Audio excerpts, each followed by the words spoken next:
कि हमारा जो है बुद्ध से वैवाहिक रिश्ता है, हमारा पारिवारिक रिश्ता है, हमारे कोरीगढ़ राज्य का साठगढ़ राज्य से बहुत वैवाहिक संबंध का रिश्ता है। इसलिए हम लोग जो है बुद्ध को मानते हैं। और वो लोग हमारे वो लोग जो अनजान है, जो आज नहीं जान पाते हैं, मैं ओबीसी भाइयों से, निषाद भाइयों से विशेष करके आह्वान करना चाहता हूँ, निवेदन करना चाहता हूँ कि आपके पूर्वज बुद्ध है, आपके पूर्वज बाबा साहब अम्बेडकर हैं और आपका इनका रिश्ता रहा है। इतिहास बना के देख लीजिए। और इस तरह की व्यवस्था में हम लोग हिंदुवादी व्यवस्था में जी रहे हैं, झूठ की व्यवस्था में जी रहे हैं। इससे हमको बाहर निकल करके देश भारत के अंदर, पूरी दुनिया के अंदर अपने पुरखों के आदेश को, विरासत को और उनके विचारों को प्रसारित करना चाहिए। इन्हीं शब्दों के साथ अपनी वाणी समाप्त करते हैं। जय भीम, नमस्कार।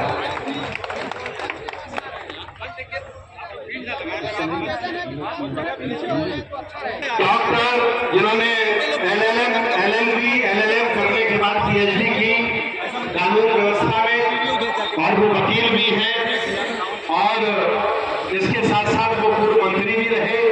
उनका नाम है नायकों के सम्मान में विश्व बौद्ध सम्मेलन स्थल में आए हुए सभी करते हुए कहना चाहूँगा कि साथियों, आज के इस कार्यक्रम का जो मूल मकसद जो मेरी समझ में है, वो बाबा साहब अम्बेडकर को संशोधन के आसपास जब वो अपना दोस्तेला बुद्धा लिख रहे थे, भगवान बुद्ध और उनका धर्म, उसी समय उनके कुछ अनुयायी जाकर कहे कि बाबा साहब वालों को वोट देती है, तो आप इस समय चुनाव का मौका आने वाला है 57 में, और आप इधर जो है कि लिखा पढ़ी में लगे हुए हैं। तब बाबा साहब ने कहा कि ऐसा बात आपको नहीं कहना चाहिए, क्योंकि politician sees that next election but statesman sees that next election. राजनीति के सिर्फ अगला चुनाव देखता है और राष्ट्र निर्माता भावी पीढ़ी देखता है। तो मैं परम पूज्य धनदेव सुरेंद्र खेरा जी को राष्ट्र निर्माता देखता हूँ। ये भावी पीढ़ियों के लिए जो कार्यक्रम चल रहा है, उस लाइन में आप समझना चाहिए। क्या कहना चाहते हैं ये बात समझिएगा। बहुत दिनों से हम लोग सुनते रहे हैं कि RSS BJP बजरंग दल हुड़दंग दल का भाषण कि हम सांस्कृतिक राष्ट्रवाद से पीछे नहीं हटेंगे। दुनिया की इलेक्ट्रॉनिक चैनल मुक्त करा दो, 1 महीने के लिए पृथ्वी में तुम चले जाओगे 1000 फीट नीचे, कोई बचाने वाला नहीं। क्या है वो सुनते रहो बहुजन समाज के साथियों। तब बाबा साहब उनका आंदोलन समझना जरूरी है। बाबा साहब ने जो बातें कही, उन्होंने कहा कि हम राष्ट्र निर्माण के धारा में लगे हैं, तो है और नेता पहुंचा दिए, कहा ये बात समझना भी स्पष्ट हो जाएगा। राज्य की परिभाषा में है भूभाग, जनसंख्या, सरकार, संप्रभुता और सहायक तत्व मान्यता। इस 5वें भारत का क्षेत्रफल जो अशोका दिग्गज ने सौंपा था, क्या वह भारत बचा है? कतई नहीं बचा है। वो तो 15 देशों में टूट के कर चुका।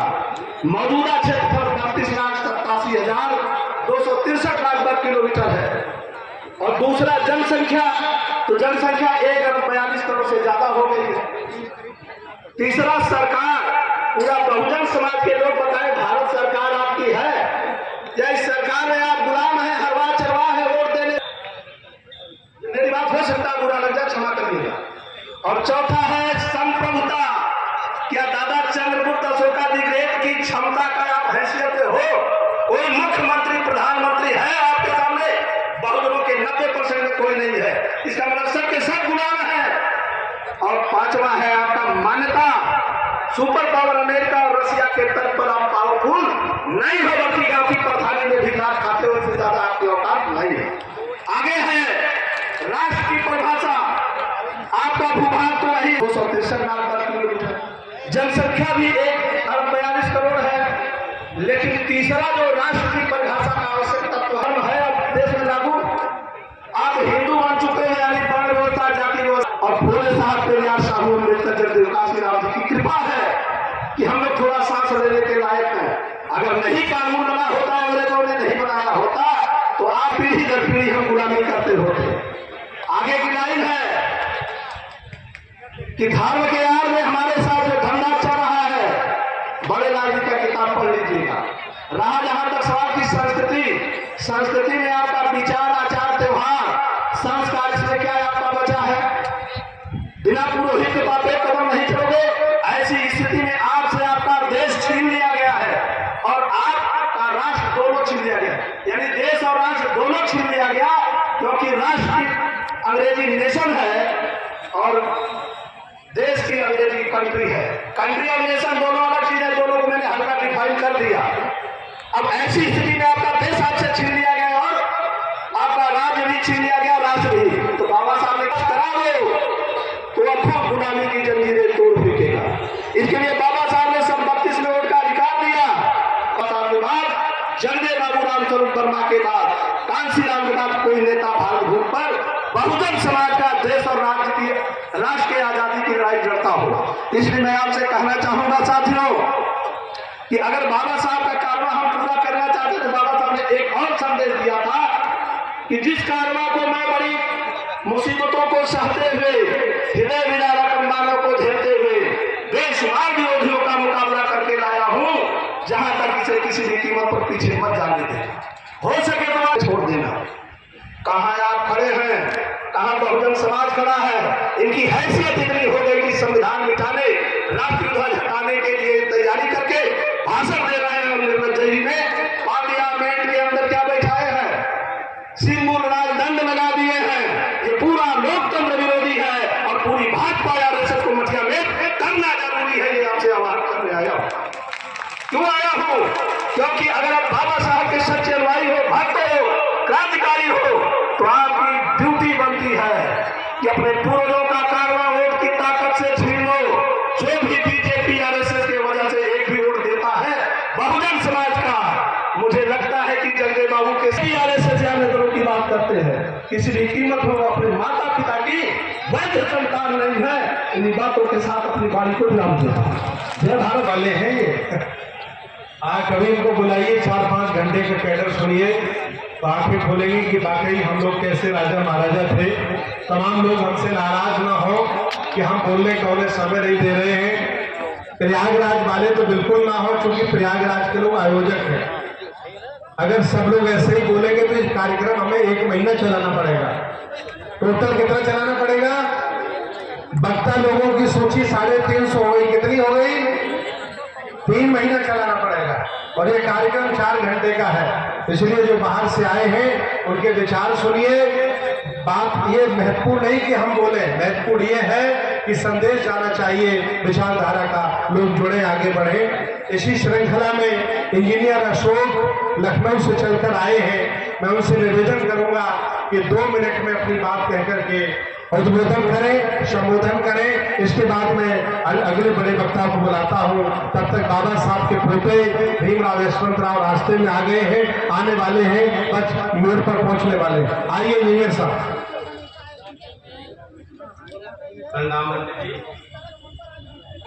सर्वप्रथम कमला के सागर रखाकर गौतम बुद्ध जी के बहुत सत बाबा साहब अम्बेडकर साहब के चरणों में श्रद्धासुमन अर्पित करते हुए मंचासीन हमारे पूज्य परम पूज्य गुरु भंते जी, भंतेगण, आपको वंदनाम। मंच के सामने जो बैठे हुए हमारे भंतेजन, मैं उनको भी वंदनाम करता हूँ और मैं सभी उपासक उपासिकाओं को जय भीम, नमो बुद्धाय, जय संविधान बोलता हूँ। साथियों, ये जो आज का कार्यक्रम रखा गया है, ये बौद्ध सम्मेलन का उद्देश्य क्या है? बहुत सारे लोग समझ रहे होंगे कि ये भीड़ आई हुई है और वक्ता लोग आएंगे, बोलेंगे नेताओं की तरह, और हम लोग पहले ऐसा ही सम्मेलन महाराजा कनिष्ठ ने करवाया था,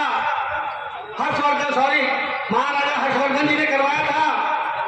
और ये 2024 को आप लोग खुद इस दूसरे सम्मेलन के साक्षी बनेंगे। साथियों, ये सम्मेलन इसलिए करवाया जा रहा है कि भारत की पुरानी संस्कृति, सभ्यता से लोगों को परिचय कराया जाए एवं मानव धर्म जैसे बौद्ध धर्म को का प्रचार प्रसार किया जाए। साथियों, इसी जीवन त्याग दिया, अपने पूरे परिवार को मिट्टी में मिला दिया, अपने 4 बच्चों को मिट्टी में मिलाया, तब जाकर के आज हम सभी लोगों को इस सम्मेलन का में भाग लेने मिलन कर रहे। साथियों, हमारे सारे साथी कहते हैं कि बाबा साहब तेरा मिशन अधूरा, हम सब मिलकर करेंगे पूरा। तो साथियों, बहुत सारे लोगों को ये पता नहीं है कि बाबा साहब का मिशन क्या है। बाबा साहब का मिशन क्या था? बाबा साहब का जो कार्य था, बाबा साहब के जो उद्देश्य थे, सारे उद्देश्य बाबा साहब ने अपने जीवन में प्राप्त करके हमारे जैसे अछूत लोगों को, नीच लोगों को, जो जानवर से भी बदतर हम लोग समझे जाते थे, आज उनको उठा करके हम लोगों को कुर्सी पर बिठाया और हम लोग बाबा साहब के मिशन को भूल करके आज मौज मस्ती कर रहे हैं। जो हम लोग कभी आज के 50 साल पहले, 40 साल पहले हम लोग लकड़ी और डंडे से नहीं छुए जाते थे, हम लोगों की परछाइयां नहीं लोगों के ऊपर पड़ती थी, तब हम लोग तड़पते थे वीडियो। हम भी बाबा साहब, हम भी इंसान बन जाते। लेकिन इंसान तो बनाया, लेकिन हम इंसान बनने के बाद बहुत गंदे लोगों के विचार में फंस गए, हमारे लोगों का पतन करते रहे और आज भी पतन करने का प्रयास पूरा चल रहा है। और उन्हीं का साथ हमारी माताएं बहनें, बहुत सारी माताएं बहनें, बहुत सारे साथी लोग इस कार्य में उनके जो कार्य उनके गलत हैं, उनके गलत कार्यों में हमारे सारे लोग फंसे हुए हैं। बाबा साहब का दर्शन, क्या हम लोग इतने पढ़े लिखे हो गए हैं, इतने समझदार हो गए हैं कि हमारे महापुरुष लोग, जो हमारे महापुरुष तथागत गौतम बुद्ध जी, पेरियार रामास्वामी जी, फूले साहब और तमाम महापुरुष लोग हमारे रहे, जिन्होंने हमको इस रास्ते पर लाने का प्रयास किया और अपना सर्वत्र निछावर किया केवल मेरे लिए। आज आप लोग पढ़े लिखे हो गए हैं, डॉक्टर, इंजीनियर, वैज्ञानिक और बहुत सारे तरह के लोग सोच में के पैदा हो गए। लेकिन आप लोग बताइए कि बौद्ध धर्म के पास तरफ भी आप लोगों की सोच जा रही है? साथियों, ये बाबा साहब का दिया हुआ, जगाया हुआ, पुनर्जन्म किया गया ये धर्म है। भारत देश में ये धर्म समाप्त हो चुका था, कहीं भी एक भिक्षु नहीं मिले थे। जब बाबा साहब 1956 में 14 अक्टूबर को बौद्ध धर्म की दीक्षा ले रहे थे, हमारे भंते परम पूज्य भंते जी बैठे हुए हैं, बाबा साहब के जीवन में लिखा हुआ है कि यहाँ कोई भिक्षु नहीं मिले बाबा साहब के बौद्ध धर्म को दीक्षा देने के लिए। बाबा साहब ने श्रीलंका से भंते जी को बुलवाया और यहाँ से कुछ उपासक लोग थे, जिसमें सब लोग झूठ करके फिर बाबा साहब को श्रीलंका के भंते जी ने उनको जो है धर्म दीक्षा दिया। तो आज तो हमारे देश में करोड़ों भंते धर्म गुरु हमारे टहल रहे हैं, लेकिन हम लोग अगर एक साधु फकीर आता है तो उसको घर में बिठाते हैं, एक तांत्रिक जो हमारा सर्वनाश करने के लिए आता है उसको हम अपने किचन में ले जाते हैं और उसकी विद्या से हम अपना घर कृत करते हैं, उसको मनमाना दान देते हैं। लेकिन आज हमारे भंते लोग जब रास्ते पे चलते हैं तो हम कभी उनको झुक करके प्रणाम नहीं करते, वंदना नहीं करते और उनको अपने जेब से 10 रुपया निकाल करके चाय पीने के लिए पैसा नहीं देते। ये आदत हमको डालनी होगी। भले हम चीवर में ग्रहण करें, लेकिन इस चीवर का सम्मान हमको करना पड़ेगा, क्योंकि ये चीवर तथागत गौतम बुद्ध जी का चीवर है और इसके सम्मान में साथियों हम सभी लोगों को आगे आना होगा और हमको डरना नहीं है। और क्योंकि मेरे साथ में बाबा साहब का संविधान है और बाबा साहब का मिशन यही अधूरा रह गया है कि हमको भारत को पूरा बुद्धमय बनाना है। इसी पर हम सभी लोगों को कार्य करना है, अपने नवयुवक पीढ़ी को जगाना है और माताओं बहनों को समझाना है। इन्हीं चंद बातों के साथ मैं आप लोगों से विदा करना चाहता हूँ, लेकिन एक निवेदन के साथ कि आज से इस प्रयागराज में आप लोग अलग जगा दीजिए। भंते जी ने जीवन भर प्रतिज्ञा किया कि मैं 100 बौद्ध सम्मेलन करवाऊंगा। अभी तक 8 बौद्ध सम्मेलन हुए हैं साथियों, अभी कितने बाकी हैं वो आप लोग भी कल्पना कीजिए, अपने अंदर प्रॉमिस कीजिए कि हम अपने गांव में कम से कम बौद्ध चर्चा ही कराएं, शिव चर्चा बंद करें, तमाम चर्चाएं बंद करके इन सब चर्चाओं को शुरू कराएं। साथियों बहुत बहुत धन्यवाद, आप लोगों ने मुझे सुना। जय भीम, जय भारत, नमो बुद्धाय, जय श्री। हमारे कुछ वॉलंटियर इधर पहुंच जाए, भीमराव जी आ रहे हैं, उनको निकलने का रास्ता दे दें। 2-4 लोग चले जाइए, अशोक जी आइए, वो गाड़ी आ गई है, सामने से उनको लेके आइए। भीमराव जी आ गए। भावरा जी, आदरणीय भावरा जी, आपने बड़े सुंदर कपड़े पहने हैं, कहाँ है भावरा जी? आओ सामने, आओ देखते हैं जी। नाम तो नहीं होना चाहिए। नाम आपने भवरा रखा, देखे कितना भवरे का काम करते हैं आप। सुनाइए, आदरणीय भवरा जी के लिए जोरदार ताली बजाइए। एक गीत गाना चाहते हैं, एक बढ़िया ड्रेस में आए तो मेरा मन जो है ना वो पसीज गया। मैं चलो बुला। हालांकि मैं आज ये घोषणा कर रहा हूँ, इस कार्यक्रम के बाद मैं कभी भी किसी कार्यक्रम में संचालन नहीं करूँगा, क्योंकि संचालन से दुश्मनी हो रही है मेरी। ये लोग गांठ बांध के जाएंगे, हो सकता है मुझे दान न दे, खाना न खिलाए, मैं जबरदस्ती दुश्मन बना के चला जा रहा हूँ, क्योंकि बक्ता 300 हो गए, समय है। भीमराव जी को ले आइए, रास्ता छोड़ सिस्टम वाले भैया हैं। आगे आगे जगह कर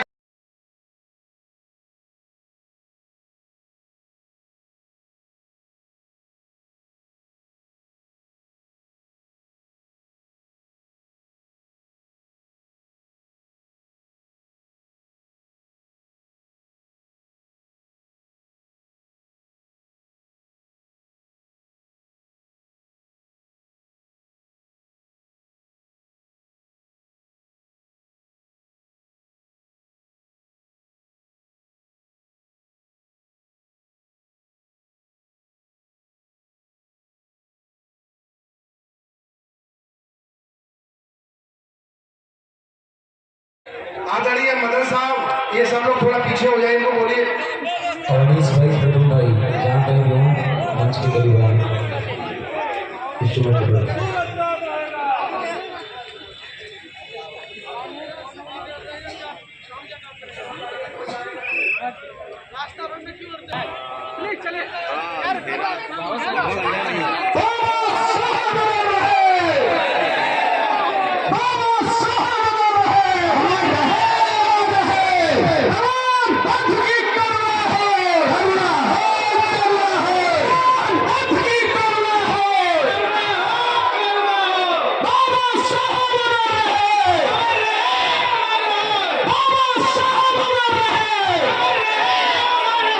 बहुत बहुत धन्यवाद भावरा जी। बहुत जल्दी भावरा की तरह गीत गुनगुनाइए। भावरा जी, भावरा की तरह गीत गुनगुनाइए। अगला कार्यक्रम है, आप सभी लोग आगे बहुत ज्यादा सब। रीवा से कितने लोग आए, हाथ उठा के बताइए। रीवा, क्या बात है रीवा, देखिए रीवा, ताली बजाइए मंच वालों रीवा के लोगों के लिए।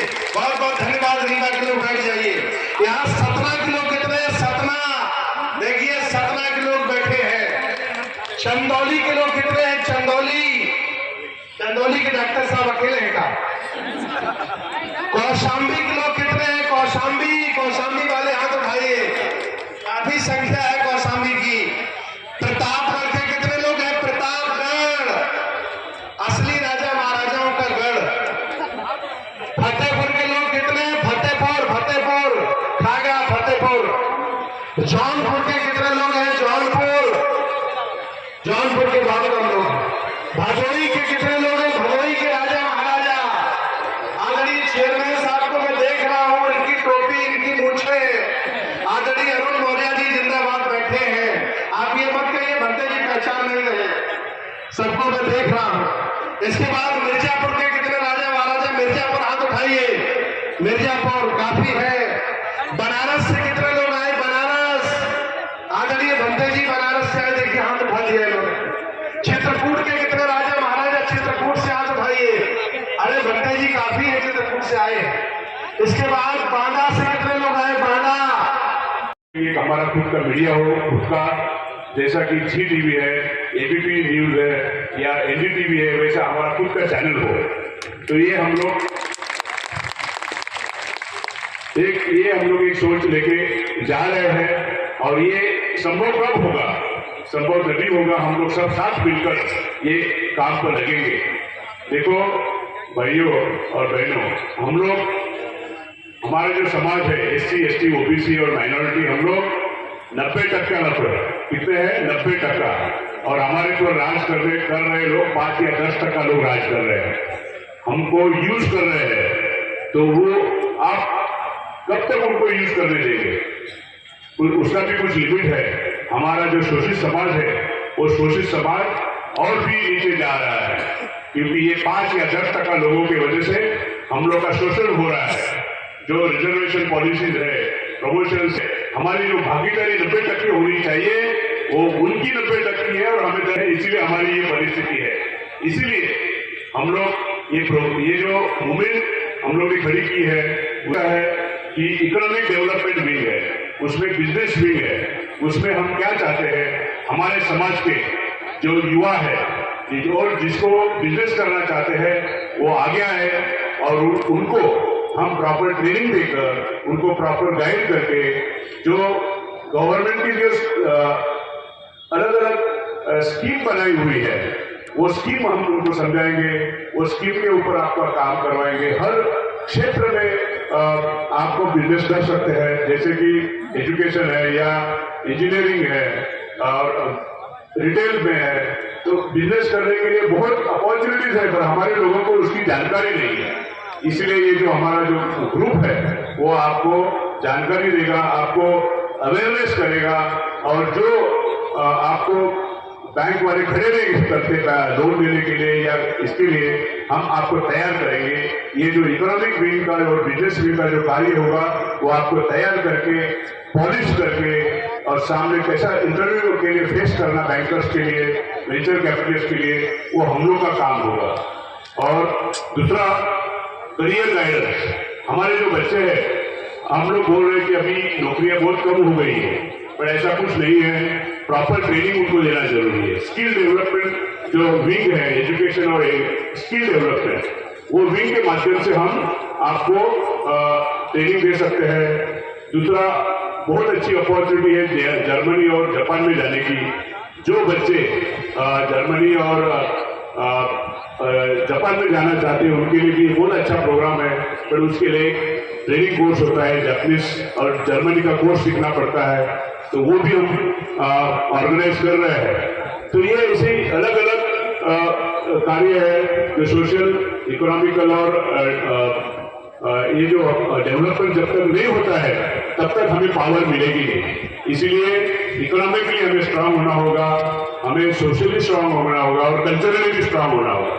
जैसे कि इधर बहुत से बंदे जी है, ये बंदे जी को मैं रिक्वेस्ट करता हूँ, आप गांव-गांव में जाओ और जो समाज है उनको, हमारा जो समाज है उनको प्रॉपर गाइड करो ये बुद्धिज्म के बारे में, क्योंकि बुद्धा के जब जो बुद्ध सीखेगा उसका कल्याण होगा। पूरे देश में जो बड़े बड़े नंबर 1, नंबर 2 बिजनेसमैन है अमेरिकन, और वो उन्होंने बौद्ध धर्म स्वीकार किया है और वो बिलियनियर्स है। तो ये बुद्ध धर्म की ताकत है। बच्चे जी, आप अगर ये प्रचार करो, बच्चे लोगों का ट्रेनिंग ले लो, बचपन हमें बच्चे लोगों के ऊपर ज्यादा ध्यान देना चाहिए, क्योंकि ये हमारी आगे की पीढ़ी है। ये आगे की पीढ़ी हम सक्षम बनाएंगे तो ही हम लोग आगे बढ़ सकते हैं। उनको ज्यादा करके बच्चे लोगों को और लेडीज को ये ज्ञान देना जरूरी है बुद्धिज्म का, क्योंकि वो हमारा फाउंडेशन है। तो मैं रिक्वेस्ट करता हूँ कि आप इसके ऊपर काम करिए, और वो काम करेंगे तो आपको भी समाधान मिलेगा और हमारा समाज भी सशक्त बनेगा। ये आपको मेरी विनती है। फाइनली आई थिंक मैं ज़्यादा कुछ बोल नहीं सकता, तो हमारे इधर यूपी में जो कॉन्टैक्ट है, साहब सिंह जी है, राम वर्मा जी है, वो पूर्व सांसद हो चुके हैं, तो उनको आप कांटेक्ट करिए, उनका नंबर वगैरह सब भंते जी के पास है। हम जिसको बिजनेस में आना है, जिसको करियर करना है, हमें कांटेक्ट करिए। हम लोग इकट्ठा स्टेट लेवल पर हम लोग कोऑर्डिनेटर वगैरह अपॉइंट कर रहे हैं। Coordinator state level, district level, taluka level और विलेज लेवल। तो बट आपको आगे आने होगा। जब तक आप आगे नहीं आते, हमें ये चाहिए, हमें ये करना है, तब तक ये नहीं होगा, क्योंकि आप तक पहुंचने के लिए डिफिकल्ट है। तो आप इनको कांटेक्ट करिए, हम लोग आपका हैंड होल्डिंग सपोर्ट करके आपको प्रॉपर गाइड करेंगे in education, business, everything. Thank you very much. गौरव का विषय है प्रयागराज की धरती के लिए आदरणीय गवई साहब आपके बीच में आए। पहले मुंबई से हवाई जहाज से दिल्ली आए, दिल्ली से फिर हवाई जहाज से इलाहाबाद आए, और इतना उन्होंने परिश्रम किया, हमारे लिए समय दिया। मैं बहुत बहुत धन्यवाद हूँ। और वो उनका जो अभी बैठिए, आप लोग अभी जाइएगा नहीं। अब चूंकि भीमराव जी नहीं आए थे, बाबा साहब के पोते डॉक्टर यशवंत राव भीमराव अम्बेडकर जी नहीं आए थे, इसलिए स्वागत का भी कार्यक्रम हमने नहीं कराया था। अब हम चाहते हैं कि जो हमारी टीम है, आदरणीय